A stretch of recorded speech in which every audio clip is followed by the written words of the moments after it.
Once upon a time, in a land also far away, there lived a king, whom with so much skill and detail carved the sky, placed it in between heaven and earth, set in space, moon and stars, and then he smiled, because these were good. So this king filled cracks of the earth with water, made oceans vast and wide, steaming with life of every kind. See, mountains rose and valleys sank, rivers flow but never beyond where its boundaries at.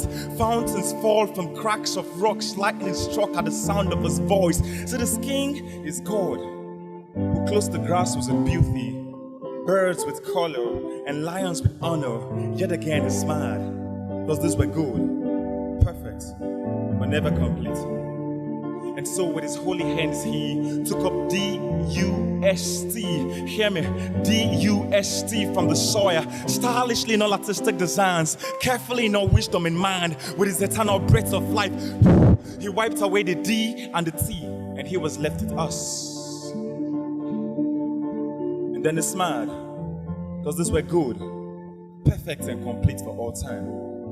See, these were the days before we were cursed, when wolves and lambs cohabit, cows and lions together could feast, snakes and bulls were pets, cubs and calves were pals, and the little child led them all. These were the days when nothing hot on the face of the earth. The days before we were cursed, we were like God in every form, so we were flawless, made in his own very image and likeness, righteously lifted above creation, and angels asking questions. What is man that you're so mindful of? These were the days when we were proud of being humans.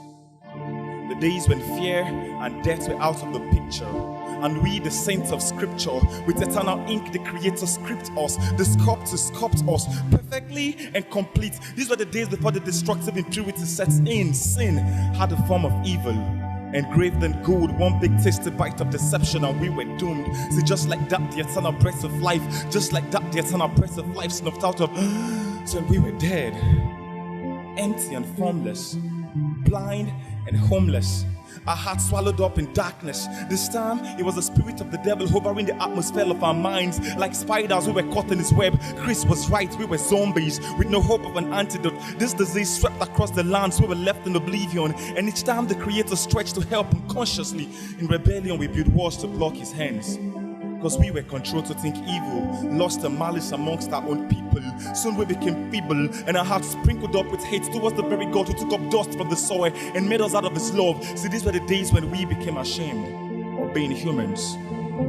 The days when demons feast on our fears for breakfast, weakness for dinner, when the earth could quake in hate, rivers learned to swallow, beasts to kill, scorpion stings, the was stoned. What was supposed to be king became slaves in the very home they own. These are the days when I became tired of being a man. The days when war was hobby, killings were games, when a child could look straight at his father's face and into his mother's eyes with lust burning cold. These are the days when life became dead, death sprung to life, everything became upside down. So the day I stopped being a man was the day God stepped down from holiness, humbled himself to become a man like us, because only as a man could he save the entire human race from this curse. So the day I stopped being a man was the day I saw God step down from holiness, humbled himself to become a man like us. So the day I stopped being a man was the day I saw God dressed in the fashion of man, completely clothed with shame, weakness for shoe, cause for tire, sin was a suit, and around his waist a belt of guilt and condemnation. This is true cause he wore thorns for crowns, nails were his cufflinks, and its designer was death, with whips that scourged and ripped his skin. For these you were healed, and as he walked the streets to the very cross of beauty was ridiculed and spat upon. A man of sorrow, acquainted with deepest grief, but recognized by a few, despised by all, because if they knew who he was they would bow. But fortunately with veils and scales in their eyes they couldn't see, so ignorantly they carried out his plans by letting him to die, and after that lifelessly he was laid in the tomb. And so the curtains were closed. Everybody can now go home because we lost the battle. So the king who stepped down to save his kind died like a thief in the tomb. Now the story's over. But see, they didn't understand that death was part of this king's plan, and that the tomb was his dressing room where he took off all of his old costumes, and to death he became immune, now clothed with glory, so we could see that he was a God behind the mask of a man, that he was true and able to redeem the ones he chose. That day I realized that once the perfect man dies, And the cost was finally satisfied. And the good news is this: when he died, I died too. When he was laid in the tomb, I was dead too. When he rose to life, I did too. Finally, things will return to the ways they were originally supposed to. We would be the ones all of creations would bow to, and boldly to the throne of grace we can walk to. So the day I stopped being a man was the day I gave up on poor, filthy, wretched and broken me. With hands lifted high, I skydived into this ocean, steaming with perfect life. Christ, so his arms are open wide, stretched and curved towards you. And through scripture's pages as I read through, I came to realize soon that we were casting the prodigal story too. And that the ring, the feast, and the loving Father, these were true too. To this part of life where I presently stand, you can come to, or you could choose to ignore this love, walk past it like something you never saw, and by fury and fire get consumed. See, heaven is real, so is hell too. So take confidence off your eyes, let Christ restore your sight. See how much he loves you with all his might. So get up that sycamore tree so you can seek him more. See, Christ died so abundant life we can have.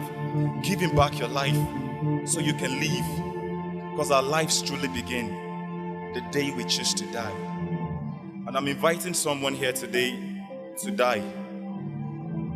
I mean it literally. I'm inviting someone here today to die, because your life will never find purpose if you don't bury it with Christ. And nothing comes to life unless it's dead.